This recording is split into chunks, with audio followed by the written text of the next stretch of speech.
Eu sou, há muito tempo, a favor de a arbitragem ter uma análise externa, uma auditoria externa em todas as partidas. Eu sou muito a favor dos clubes, da Liga, da Libra. Aliás, hoje não existe nada. A semana passada era todo mundo como chama? Terraplanistas. Hoje tem os terraporquistas contra o resto do mundo, mas não importa.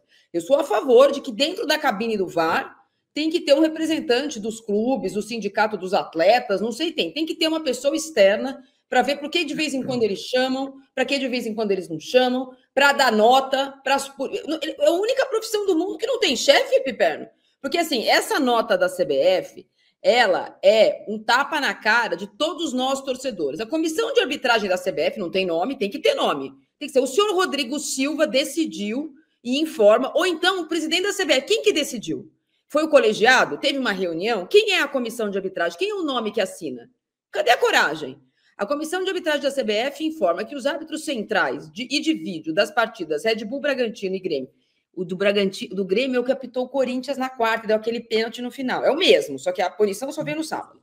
E São Paulo e Palmeiras serão condicionados a treinamento, Piperno, aprimoramento e avaliação interna para posterior retorno às atividades. Bom, eu quero saber qual é o treinamento, aprimoramento do quê, quem vai avaliar e quem decide quando eles voltam. Porque, assim, isso aí não está dizendo absolutamente nada. Inclusive, está falando isso numa semana que não tem jogo, Piperno. Tem o Palmeiras, o jogo atrasado do Palmeiras. Então, olha, o Ramon Abate Abel não vai poder... Sábado não vai dar para o Palmeiras ter o Abate Abel. Essa semana não vai ter. Só isso que eles estão dizendo, Piperno. Explica o que vai acontecer. Cadê a transparência? Não, eu quero saber o seguinte, punição. Quem é que vai ser... E não quero saber, estão afastados. Tá bom, mas até quando? Quer dizer, até, por exemplo, nos próximos 10 dias, quando não tem jogo, ou, por exemplo, vai ser até o fim do campeonato? Eu quero saber, porque esses caras não merecem mais voltar, até porque o campeonato chega na sua fase mais sensível, mais crítica, né? Todos os jogos agora decidem alguma coisa. A gente está falando de título, rebaixamento, vagas. Veja, às vezes as pessoas não avaliam bem isso. A diferença, por exemplo, não vou nem falar na questão sobre a questão do título, mas em relação, por exemplo, a uma vaga, a diferença de grana entre uma vaga para a Libertadores e para a Sul-Americana é muito dinheiro, é bastante dinheiro. Na Libertadores, cada vez que o time entra em campo como mandante, ele já recebe um cachê de $1 milhão, mais a bilheteria, mais os patrocínios, mais isso, aquilo. Então, é muito dinheiro. Então, às vezes, o árbitro ele influencia em um ponto aqui, outro ali e tal, e no final do campeonato, por conta da ação dele, o time foi beneficiado ou prejudicado, e essa diferença é de muitos milhões de reais. Então, não pode acontecer isso. Então, quem provoca esse tipo de distorção tem que ser punido. Não pode ficar... Olha, se eu pisar na bola no meu trabalho, a direção da Jovem Pan falar, meu filho, tá, sabe, né? Você está suspenso, fica em casa, demitido. Não é segredo, Piperno.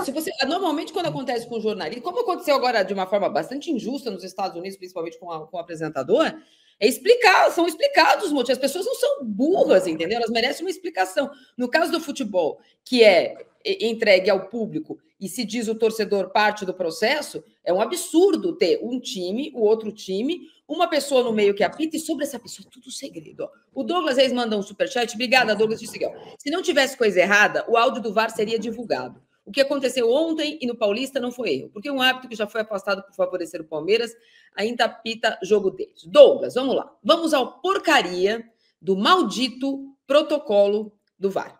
Então, eu já contei aqui, recomendo para todos os jornalistas. Eu não sei de verdade se esse curso é aberto a interessados de outros setores. Eu deveria ser, até para saber o que eles estão fazendo, eu acho que eles deveriam fazer. Mas, de qualquer forma, eu conversei mais cedo com o meu professor, inclusive, Salve Spínola, que é com quem eu fiz vários cursos de arbitragem. Do VAR não fiz com ele, mas fiz vários cursos de arbitragem.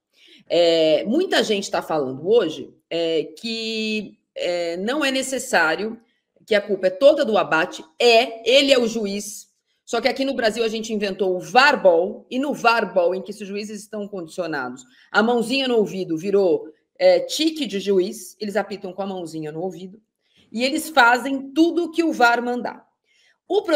A CBF não vai divulgar o áudio nem do lance do pênalti, nem do lance do amarelo do Andreas Pereira, nem no lance do Bobadilha, nem no lance do Gustavo Gomes, não vai liberar. Porque, na teoria, ela só coloca no seu portal da transparência, Pipeno. Vocês já entraram no portal da transparência da CBF? Eu faço isso. É um negócio que assim, vai contra a nossa natureza, mas entra. Eles só colocam os lances em que o VAR atuou não, nos lances em que o VAR e o juiz foram na casinha, porque o VAR atua o jogo inteiro. Quem já teve oportunidade de ligar o LE com o CRE, percebe que quando tem um lance que é divulgado, os juízes já estão conversando há muito tempo. O VAR não fica com o canal fechado, ele canta o jogo no ouvido do juiz, o jogo inteiro. Então, é mentira. E não pode. O protocolo do VAR não deixa. Bom, aí eu questionei. Hoje tem muita gente falando bobagem. Jornalista falando bobagem na televisão. Hoje dizendo que o juiz é soberano e se ele não quis ver o VAR, ele não precisa ir. Não é verdade. Se o VAR recomendar uma revisão de decisão, ele tem que ir. Ele pode não mudar a sua decisão. Mas ele não pode falar, não vou. Porque a gente não vai ficar sabendo, mas provavelmente os chefinhos dele vão ficar sabendo. Falar, eu fico chamando o Abate, ele não vem.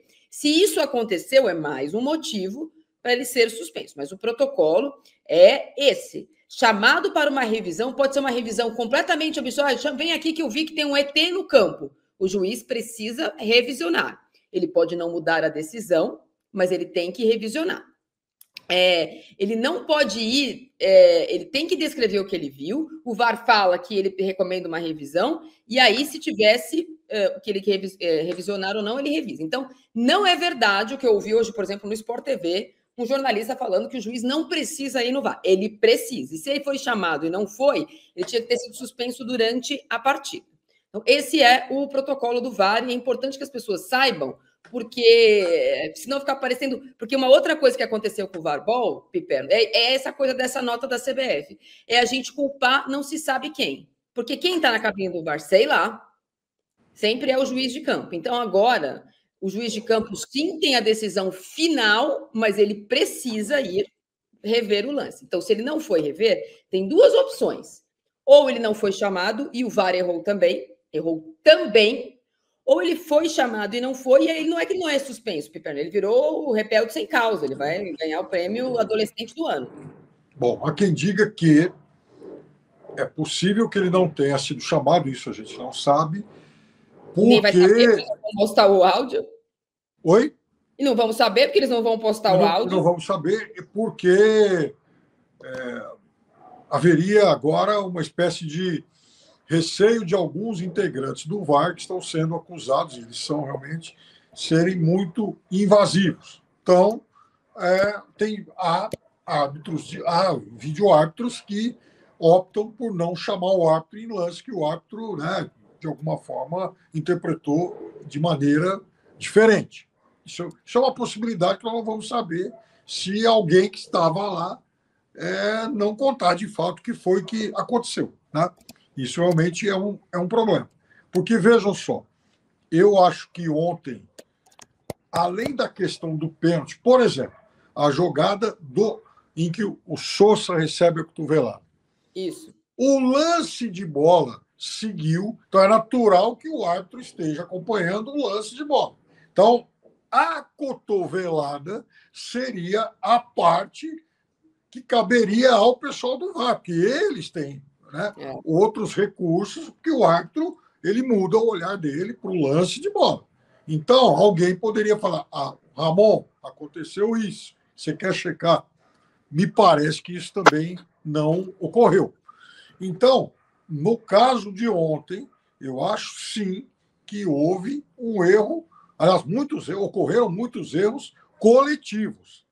Diferente, por exemplo, do que aconteceu no lance lá do Bragantino. Eu não daria aquele pênalti de jeito nenhum. De qualquer forma, há quem interprete de uma outra forma, enfim, aqui no Brasil isso é muito comum. Agora, o árbitro foi lá olhar a imagem, e aliás, um árbitro que eu elogiei outro dia, lamentei muito por isso, o Casagrande. Ele foi lá, ele olhou e interpretou errado. Isso eu acho que também, isso para mim é o mais grave, porque ele teve a segunda chance e mudou a interpretação original para uma interpretação equivocada. Isso é inadmissível.